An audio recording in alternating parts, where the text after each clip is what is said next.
Hi, my name is Mia Wood, host of the Lab Roots podcast, The Life of Her Mind. Lab Roots is celebrating International Day of Women and Girls in Science on February 11th with a giveaway. We're giving away four $25 gift cards to the Lab Roots Science Store, and entering is easy. Just check the episode description for the entry form and details. Be sure to enter by 5 p.m. Pacific on February 11th. Meanwhile, a huge thanks to the women pushing STEM forward every day, and good luck to everyone who enters. Welcome to The Life of Her Mind, a Lab Roots podcast devoted to learning how women think about their research, their fields, and their future. My name is Mia Wood. I'm delighted to have the opportunity to interview Dr. Shella Keilholz, Joint BME department member at Emory University and Georgia Tech. Dr. Keilholz, welcome, and thank you for making time to chat. Thank you for having me. Oh, of course, of course. So let's jump in. How did you come to be a scientist? How did you make that decision? It never really felt like a decision. I think it was something that was kind of in my mind from early on. I just didn't know how to describe it. So as a kid, I was always very curious, and I grew up in a rural area, and we spent a lot of our time outside, in nature, looking at things, looking at bugs, watching ants, just playing outdoors. And my dad especially really encouraged us to notice things and to ask why things were. And, as I got older, I realized that science is basically asking this kind of questions for a living. Mhm. And yeah, you have to answer the questions yourself, but that's kind of fun too. Mhm. So, I was really excited to find that there was a pathway to turn something that I'd always wanted to do into a viable career. Did that start to emerge from like the earliest science instruction in school, like grade school, or did it become clearer when you got into either the later K to 12 years or in your undergraduate career? I think it became clearer all the time just because I didn't know much about science, as a young child, right? But just when you started getting into it, the idea of, asking questions that you can then go out and do experiments to find answers to, that was something that I found really, really exciting. And then, as you move along with your education, you realize there are so many different areas you can do this in. Mhm. And that was almost overwhelming, and that there was so many exciting things to choose from. How could you possibly choose to study one thing when there were so many exciting things out there? So it definitely progressed over time, but I think, that desire, that curiosity was just something that was present from the very beginning. Okay. So then from that, yes, a kind of overwhelming number of choices within the sciences, how did your research come to focus on now non-invasive ways to image and analyze dynamic network interactions within the brain? Yeah, it's really funny, right? I mean, things could have gone so many different ways so easily. Mhm. And I was pretty ignorant coming out of high school about all of the different things that could be studied and the different career paths people could take. I hadn't really been exposed to a lot of it. And so I went into college and I was trying to pick a major. And I'm like, well, I want science, right? So I'm like, well, there's biology, there's chemistry, there's physics. And so I started thinking about it. I'm like, okay, well, biology is mostly chemistry applied to living things. I'm Mhm. like, okay, well, chemistry is mostly physics. So I'm like, okay, I'm going to start with the most fundamental, and then maybe I can work my way up from there. So I started out in physics, Mhm. and I loved being in physics, but at the same time, I always had this kind of pull towards medicine. I always thought medical science was really interesting. Mhm. And so when I started looking for grad school, I was trying to find something that kind of combined this idea of using physics, which I thought was a beautiful way to describe the world, Mhm. Mhm. with this idea of doing something to help people, to influence human health. Mhm. And I came across an engineering physics program at the University of Virginia, where the engineering part was biomedical engineering. And that was something I'd never even heard of at the time. This idea of kind of using engineering approaches to influence human health. Mhm. And so I checked into that. And the part that really drew me was MRI, magnetic resonance imaging, Mhm. Mhm. because it has super cool physics involved, But at the same time, it lets us do non-invasive diagnosis of so many things. So that to me was this really exciting confluence that kind of drew me in. I was not studying brains at the time.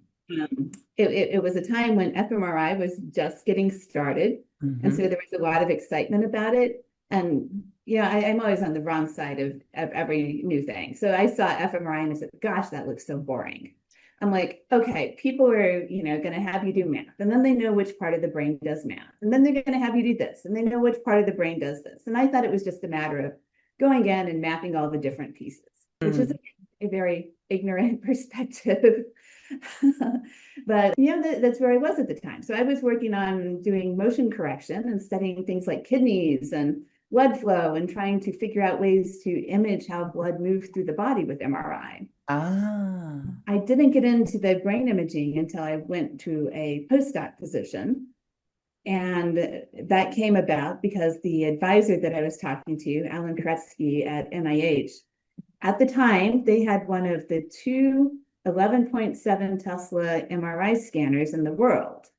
They were the highest fields available anywhere. And I said, wow, that sounds amazing. Can I please come and play with it? It sounds like the coolest toy ever. And he said, sure, you can come and you can do whatever you want as long as it's in the brain.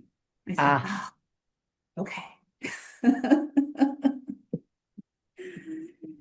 But once I got in that situation, I started to realize how little I actually knew and how interesting and complicated the brain was, which, kind of sucked me in.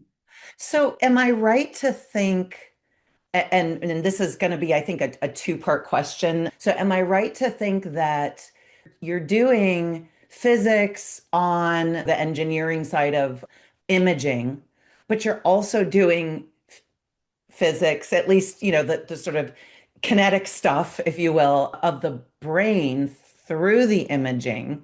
And I ask that because that's what it sounds like. But here's my second part of the question. I've heard you make some wonderfully helpful analogies between, for example, the ocean and brain activity. If I'm not mistaken, specifically activity at the resting state. How do you come up with such comparisons, and how do they help your audience, let's say people like me, understand really the what looks to me like two very distinct kinds of physics studies working together? Yeah, no, I think you've put that really well, actually. And it kind of took me a long time to understand it that way myself when I was thinking about what I do, because I started off on the physics side of MRI. And as we got into the brain activity, we kind of transitioned a little bit into systems neuroscience, which I do not have a background in and am still trying to understand for myself. And I think as part of our efforts to understand that, I turned back to my physics background, but now instead of to MRI physics and polarization, into the physics of complex systems and how these systems of interacting things behave. And that's a really actually hot and exciting and innovative area of physics. So it's fun to be able to try to connect that back to what we do in the brain. And I think that speaks to your second question as well, because this whole idea of complex systems translates really well across different things. So then you can look at this and you can say, well, what other complex systems are there? And one that I think we're all very familiar with is the environment, right? Weather. We know that our weather changes every day. But at the same time, we know there are these longer cycles. In the winter, it's going to be cold. In the summer, it's going to be warm. And so if you are in the summer, it's more likely to be warm, but you can still have a cold, rainy day. There's all this variability. And so kind of our experience of that sort of variability, I think, can be translated to try to understand what's going on in a system where, we don't have that same sort of physical intuition for it, like the brain. So one of the examples I like to use that I find just very puzzling is that if we have, say an animal, and we have an anesthetized animal, and we tap the forepaw 10 times in a row, exactly the same. We can even use an electrical stimulation. So it's exactly the same stimulation every time. If you look at what happens in the brain, it's different every time. Why is it different? And it has to be because of those complex interactions. And I think that's the same way that the larger, weather patterns in the US affect how our weather varies from day to day, right? So that same sort of variability Hmm. is present in our brains. And I don't have proof of this, but I think this is what's related to our variability in behavior and mood and all of the differences that we experience from one day to another. And so we're starting to try to understand those links. And I think that's a really exciting place to be. So, am I right to think that specific study of the brain in its resting state, whether induced or just lying in a machine, doing nothing, that's considered a resting state.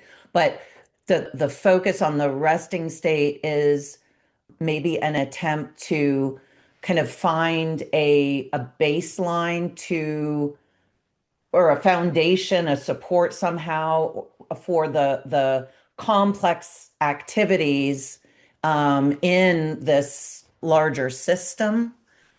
Absolutely. I mean, that's a great way to put it. And I think maybe, to make things a little bit more clear, Mhm. resting state doesn't really mean necessarily that a person is at rest. We use that, it's terrible terminology. We've argued over this in the field for ages, but we use that terminology as opposed to a task-based fMRI or a scan, where when I mentioned a while ago, say we gave some sort of physical stimulus to an Hmm. animal. Maybe we tell somebody, do these math questions while you're in there. Hmm. So we think of those as being task-based. There's something specific that you're doing. So resting state, on the other hand, just means you're not told to do anything specific. And Got it. so, when I volunteer for one of these studies, I just lay in the scanner. I try very hard not to fall asleep, which is the trickiest part for me, and just try to relax. And Mm, so I could be thinking about where I want to go on vacation this year. I could be thinking about the paper that I need to get done. mm. Nobody knows what's going on. But despite that, we see these commonalities of organization. And so we're trying to understand how these fluctuations in kind of brain-wide organization are related to those changes that we see. And one of the things that I think is really important to note is that if you look at the energy that the body provides by, metabolizing food, Mhm. 20% of it goes to the brain, which Mm, is hugely disproportional to the amount of mass of the brain, right? mhm. And most of that supports this intrinsic activity. There are only tiny increases in activity related to what you do in a particular task. Most of it is organizing this ongoing background that everything else is superimposed upon. Is it fair to say then that your use of the word intrinsic is a more precise word than rest, or are they just two different terms, two different Yeah. concepts? I prefer intrinsic, but Okay. it's become kind of entrenched in the community to use resting state as that sort of experimental acquisition approach. Mm, So we hear that a lot. okay. But I think so intrinsic makes a lot of sense to me insofar as one of the first ways that I flesh out that concept is to say, oh, it is just part of what it is to be this thing, where in your field, the thing is this dynamic set of systems that we call the brain. Yeah. Absolutely. And I think one of the things I like about calling it intrinsic is it captures how persistent it is. So, when we first started looking at resting state networks activity, people thought, oh, maybe this is like consciousness. We're seeing things that are related to consciousness. Mhm. But you see a lot of the same sort of patterns and the same sort of features when people are awake, asleep, anesthetized, in Mm, a coma, mm, and cats, mice, monkeys, people. This is so persistent. It's got to be a fundamental property. And if mm. there's a fundamental property, I think that just really emphasizes how important it is that we understand what's going on. Yeah, that makes a lot of a lot of sense. So you mentioned that colleagues and people in the field have, as you call it, okay, some entrenched language, and you maybe have conversations about that. But what other sorts of conversations do you have? Particularly, I'm thinking with colleagues that are, let's say, having, physics, engineering background, and then you've got people who were trained up in the neurosciences. How do you have conversations within and across disciplines? Maybe it's related to the terminology that you use, which may or may not be important, but how do you broach kind of, let's say, setting up a study, for example? Yeah, that's a great question. And I feel like it's something that we kind of struggled with at first, because as you said, my lab comes into this from sort of the physics side of things. And to be honest, when we started out, brains were just blobs of stuff that did things. They were kind of like computers, and we figured if we divided them up into enough pieces, we could understand how they work. So when we started seeing things that we didn't know how to explain, that nobody had ever seen before, like these waves of activity that encompass the whole brain, Mm-hmm. we needed to find an explanation for that. And we had to incorporate the physical reality of the brain and how it's wired and how it's set up. And so that was one of the points where we really started talking in greater depth to my colleagues with neuroscience experience. And one of the things that I was completely ignorant of that they pointed us to were that there are very small areas in the brain, particularly in the brainstem, that can control large areas of the cortex. So these are neuromodulatory nuclei, and they play a role in keeping us awake or letting us fall asleep, how alert we are, how focused we are. So these kind of large scale attention changes. Yeah. And I just had never really been taught about those. And, so some of my colleagues mentioned that, well, those may be able to coordinate these patterns of activity that you see. And so we've done experiments since then, working with people who know how to manipulate activity in those areas. And definitely we see effects. One of the biggest effects on the intrinsic activity of the brain is people getting sleepy in the magnet. So we start to see a shift in the kind of patterns that we get, which is really cool.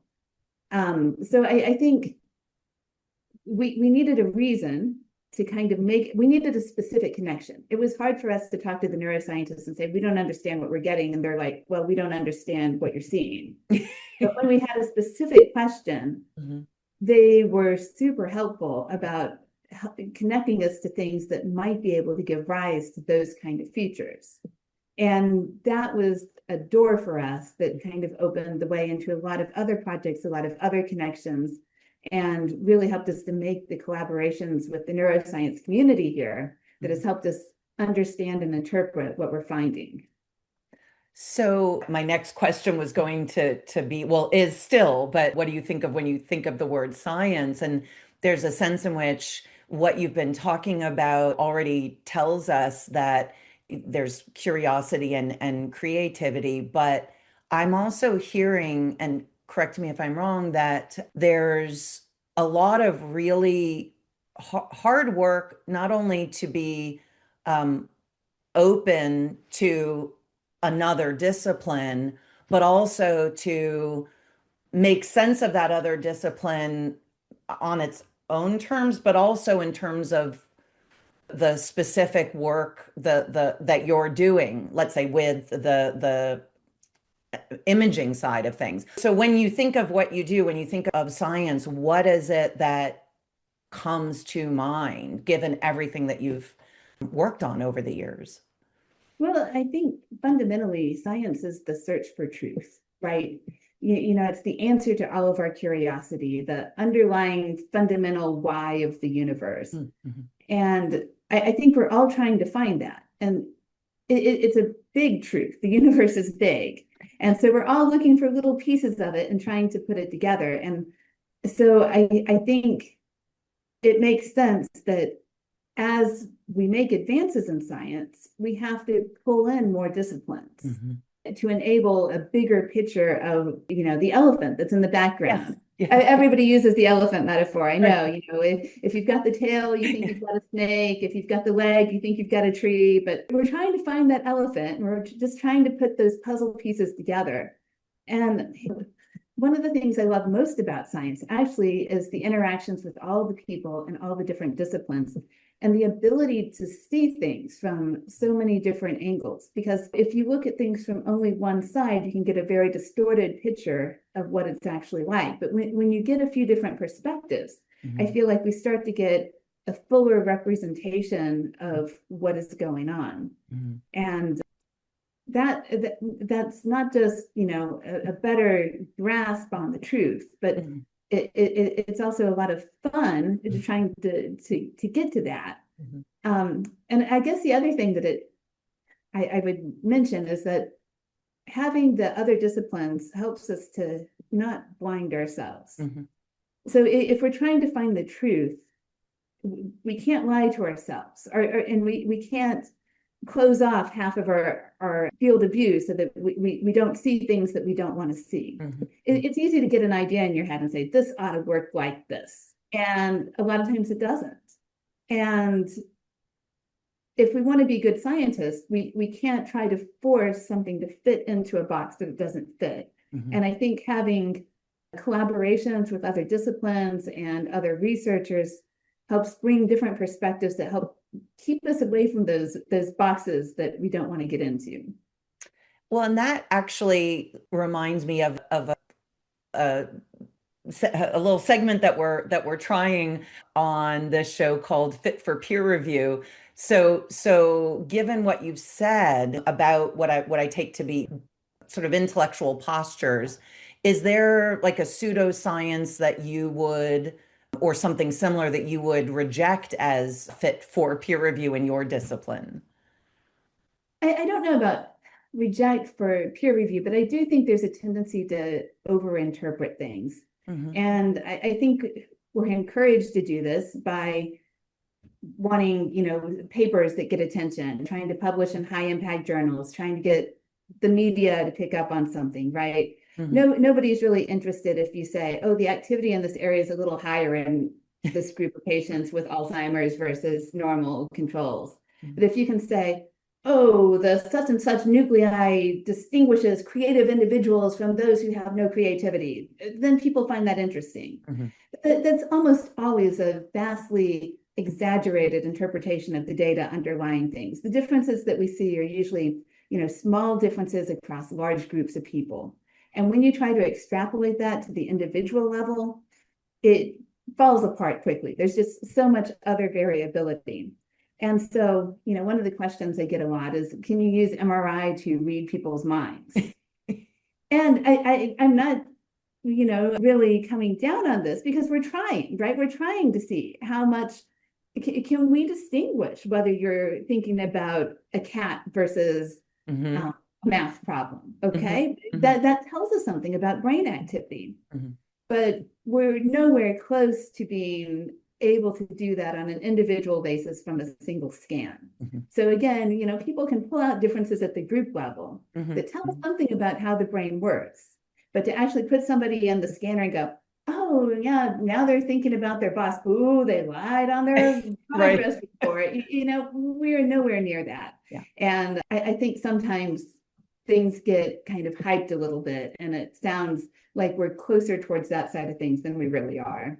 So it that dovetails, I think, with your description of the, I'll just say, effort by way of like lowercase t truths that are super important to getting toward a bigger truth, but the lowercase t truths somehow get mistaken for or overinterpreted as a capital T truth. Now we know, and that's one of the challenges then, is to be in a is to avoid that, I would imagine, right? So how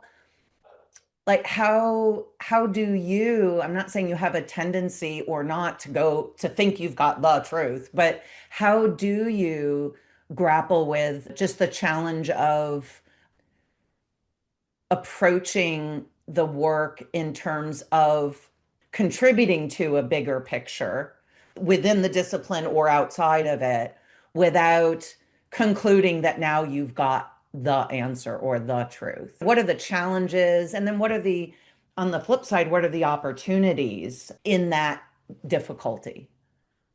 That is a great question. And, I think no scientist wants to get themselves into that trap, right? But it's easy to do if you find something. I'll use the example Alzheimer's disease and amyloid plaque. Mhm. There is a lot of data supporting that amyloid plaque causes Alzheimer's disease. Mhm. And for a long time, that was almost considered truth. Mhm. We're like, we know that this causes this. And we didn't really know, but there was a lot of evidence that they were associated. Mhm. But when something becomes so established and scientists have built their careers on it, it can be very hard to go against the flow. And this is not directly my area, so it's something that I've been watching colleagues deal with. And so Mhm. maybe Mhm. colleagues come in and they say, you know what? It's not actually amyloid that's a consequence, not a cause. And we've Mm. that sorted out before. And I think there was a lot of resistance by people who had built, their whole research program over amyloid being the cause. Mm. They just didn't want to believe that that couldn't be true. And part of it is they didn't want to, but there was a lot of evidence. So it makes you lean skeptically against things coming in. And so I think that's a trap that's hard to avoid. But I think it's something that I would like to see the funding agencies become a little less risk averse about. And especially for new people coming into a field, especially if they come from somewhere else. Maybe giving them a chance. Maybe I think peer review is important, absolutely, but I don't think that just because they go against established ideas, they Mhm. shouldn't be allowed to explore those ideas. And sometimes I think in practice, that's the way it works. Is it so are you saying that a lot of funding opportunities are sort of biased in favor of avoiding the risk of a study coming out differently than was anticipated, or I don't think it's the funding opportunities themselves, but okay. for any funding opportunity, the projects are peer reviewed by experts in the field. Mhm. And if all the experts in the field say, oh no, this is how it works, and somebody comes in and say, no, it's different than that, they don't always want to hear that. And I think we all try to be open, but it can be hard to overcome your resistance to this idea that, well, maybe what you thought was right isn't right after all. Mm. So I don't want to imply that this is a bigger problem than it is, but Oh, I do think it just highlights our human tendency to think that we have the right answer and to be kind of resistant to maybe changing our minds when new mm. information comes in. But as scientists, we have to be especially wary of that. We can't let ourselves, get stuck in an outdated model of what's happening when new information arrives. So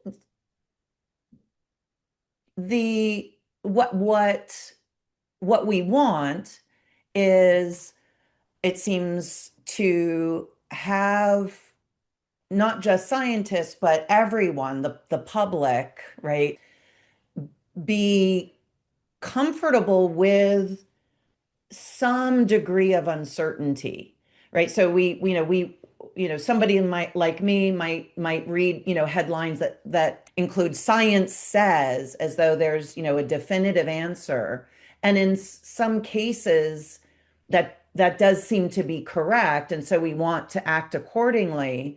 But on the other hand, we have to be open to the possibility that with new information or some other variable change, that there's a shift, right? So I guess what I'm asking is this: what is your thinking on how not just people within the sciences, but people more generally can be more comfortable with that uncertainty, right? Like it's almost as if for legitimate and illegitimate reasons, there's increasing distrust. And I wonder if some of the illegitimate distrust has to do with the legitimate distrust. So, for example, if, medical research had used, the male body as the model for certain, blood tests, right, for hormones and then it turns out that there are differences in a certain hormone that both men and women share, but women get misdiagnosed or somehow overlooked because the male model has been the standard. Now we're better than that, right? Right. So on the one hand, you can say, oh, hey, scientists, you had it wrong. Now we're going to have this general distrust. How do we, you know, course correct without becoming skeptics as we might be? Yeah, no, I think you've really nailed the entire question, for science right now. I think this is a situation that we found ourselves in where it's all one way or the other. Everything is right, everything science says is right, or everything science says is wrong. And there's a lack of, appreciation of the complexity of the situation. And I understand that. I think we would all like to have definitive answers, right? I read the headline, 1,000 steps a day prevents Alzheimer's disease. Like, yes, okay, I can do this. I'm going to go get my 1,000 steps every day and I am not going to get Alzheimer's. But it's not that simple. And I think, a better appreciation. I mean, if you talk to the scientists involved, they'll never say that. They will say, oh, no, what we saw was a reduction in risk. And this group of women who were aged 60 to 70 in Sweden compared to a control group, and one group was told to walk and one group didn't, and we saw this difference. But that's way different than saying if everybody does this, you won't get Alzheimer's. So there's kind of this leap, and I think that sensationalism that we talked about before, the overhyping, contributes to that sort of all or nothing approach to what people see, because a lot of people, they just read the headlines, right? Or maybe skim the article, but you mostly read the headlines. You say, oh, good, I got it. I don't need to read anything else. We have short attention spans these days. So I think we need to bring back this appreciation for complexity. And I think a lot of that is things like this podcast you're doing right now to kind of help people understand that. And also, I think if we could get scientists and the media to try, everything is so sensational right now. We've all seen clickbait, right? Does it all have to be clickbait? We need to somehow get back to things that are more realistic. And I don't know how to do that. But I think that is really, it's really critical to not overstate everything in order to drive a reaction. Thank you for that. That's well said and good advice for us all. One last question, if I may. What is your favorite part of your work? It's an unfair question, but I'm asking it anyway. Like, what just butters your toast, floats your boat? What do you love about your work? There's so many things. I can't pick just one. I love it when we find something new that we never knew before. When we find out something about the way the brain works, it never occurred to us that it would be that way. That's exciting. I love the people. The people in my lab are awesome. They come from so many different backgrounds. They have so many different skills. They're so smart. I love talking to them about ideas that we have and things that we want to do and problems that we're solving. That is just super fun and super stimulating. And then I love the days that I get to go sit in front of the MRI scanner and make it work, because it's just so cool to actually be in the lab and doing science. And I spend a lot of my time writing now instead of doing that. So the days that I actually get to do hands-on research are super special. Oh. Well, Dr. Shella Keilholz, thank you so much for giving your time and sharing the life of your mind with us. I hope that we have the opportunity to chat again in the near or at least not so distant future. Thank you. And thank you. I really enjoyed our conversation. Oh, lovely. Well, please join me next time on The Life of Her Mind. Meanwhile, visit labroots.com for trending news, webinars, virtual events, and more. Thanks again to Dr. Shella Keilholz, professor in the biomedical engineering departments at Emory University and Georgia Tech. Did you know that LabRoots is celebrating International Day of Women and Girls in Science on February 11th with a giveaway? Yes, we are giving away 4 $25 gift cards to the LabRoots Science Store, and entering is easy. Just check the episode description for the entry form and details. Be sure to enter by 5 p.m. Pacific time on February 11th. Meanwhile, a huge thank you to the women pushing STEM forward every day, women like Dr. Keilholz, and good luck to everyone who enters.